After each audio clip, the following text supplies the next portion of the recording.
So we are done with introduction. We gave a general introduction with keeping those three things in mind.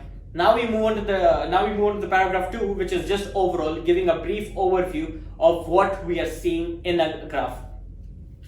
Now we look at the description. Okay, description 1.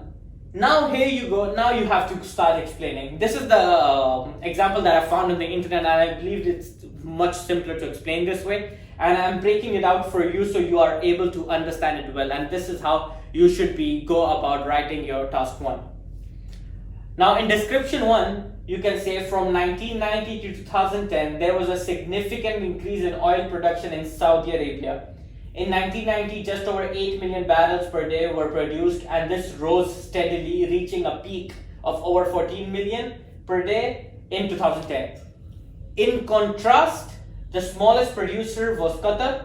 Despite a slight increase in 2000, production remained relatively stable at less than 1 million. Now, when you look at this, you just get to know that whatever the graph is showing, it's right there. Everything is so condensed, it's all written in this description. Now there are few words that you can change here and there, which will increase your vocabulary marks. So in description 1, you'll only speak about what stood out for you in the overview. So as you can see in description 1, it's on the information about Saudi Arabia and Qatar. That's the only information that is given in description 1. As compared to description 2, then we start speaking about the other countries one by one. But in the description 1, you will just carry on from the overview. Now in IELTS writing, 25% of your marks depends on cohesiveness. What that means is that if you are ending a paragraph on something, your second paragraph should be continuing from that. You get what I mean? So the most important thing is, if you are ending something, you should be able to continue. It shows that you have a cohesive nature of writing. Because if you write something completely different and you have gone to a completely different parallel line as compared to what was written in the earlier paragraph, that will compromise your 25%, which is very, very important to secure a band 7. So in this, there are few words, descriptive words that can be used, changed here and there to increase your vocabulary marks. As you can say, reaching a peak, that is one of the most important things, because you have to explain the numbers. Now I can't keep on explaining everything what happened between 2000, 2005, 2010. I can't do that. So you have to choose the most important thing. 1990, 2010, when it reaches the peak, it was lowest in 1990, and that is it. You have to pick and choose the information you want to include in your essays. It rose steadily. You could have said it increased dramatically. It increased drastically. These are the words that you can use. Then after a slight increase, so then we can say it was a gradual increase. It was a slight increase, relatively stable. You can use the word plateau. It plateaued at this year. There's so much more information that you can write, and if you do need any words like this, if you do need alternative words that you can use in your essays, please do drop a comment, and I'll definitely help you with that. I'll give you a list of words that you can easily and consistently use in your writing, speaking sessions mainly. So the main point of description 1 is to just continue from your overview and speak about the important features that you have written in the overview itself. Description 2. Now we are going to look at all the other information that is available for us on the graph. So the other countries saw a slight rise in oil production over the period. The estimated figure for Iran in 1990 was over 3 million barrels, compared with around 2 million barrels in the other 3 countries. So as you can see, you have to keep on comparing them. Rather, if you write 3 sentences about Iran, if you write 3 sentences about Qatar, 3 sentences about Kuwait, it's not showing cohesiveness. It's just showing that you are describing, you are looking at the graph and you are just writing it in layman's term, but that won't secure you a 7+ score. You have to show cohesiveness, and this word compare will come in very handy. However, while as compared to on the contrary, on the other hand, these are the words that are used to link between 2 different ideas. So you can see how they used Iran to compare it with the other countries, and by just using one word compare, it made a whole complex sentence. Now if you use different sentences to describe every different country. That's not a complex sentence, that's a simple sentence. By using these words, you are making into a more complex sentence, which is actually very, very helpful for you. Although production did not increase in 2000 in the UAE, the amount of oil produced peaked in 2010 in Iran at over to 4 million barrels and at almost 4 million barrels in Iraq, Kuwait and UAE. So as you can see, they did not mention all the information about all the countries. They just nitpicked one or two countries and they described the information, and they used the word compared, although, and these kind of words too. These are the linking words, so they can link between two different complex sentences. So just to give you a clear idea of what task 1 is, in the first, just to give a summary of what I spoke about today, the first paragraph is about an introduction. In introduction, you will say what the graph is showing. So this bar chart, this line graph or pie graph, whatever it is, it just shows, it illustrates, it shows, it depicts. You can use this word, whatever is written in the question, but in different words, in paraphrased words. And then you can mention the time frame, and then you can mention the units mentioned. Units mentioned is actually very important as well. So please just remember these three things while you're writing the first introductory part of your task 1. The second paragraph will always start with the word overall, because you are giving a general overview of the graph. So it will always start with the word overall, comma, and then you carry on with the prominent features of the graph. As you mentioned, we only spoke about 2 countries in this task. So you are going to mention the prominent features that stands out in the graph.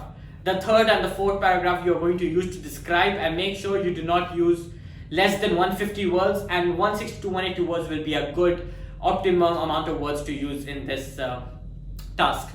Now just to let you know, task 1 is graded, it carries less marks as compared to task 2. Task 2 is much more important when it comes to writing, but I would always suggest you to start from task 1, because in task 2 you do have to think a lot, you do have to think quite a bit, and in task 1 the information is always written there. So there's no much time for mind mapping or stuff. You can just start with what is information written, start with your introductory line, and then it just carries on in the flow, right? So, and now we'll be looking at the task 2. Right, so we have finished IELTS writing task 1. So as you know what are the steps to follow and while we are finishing doing a task 1. Now we move on to the task 2, and this takes a lot of time, it takes a lot of effort, it takes a lot of brain cells actually to process the question and then write it down in 250 or more words.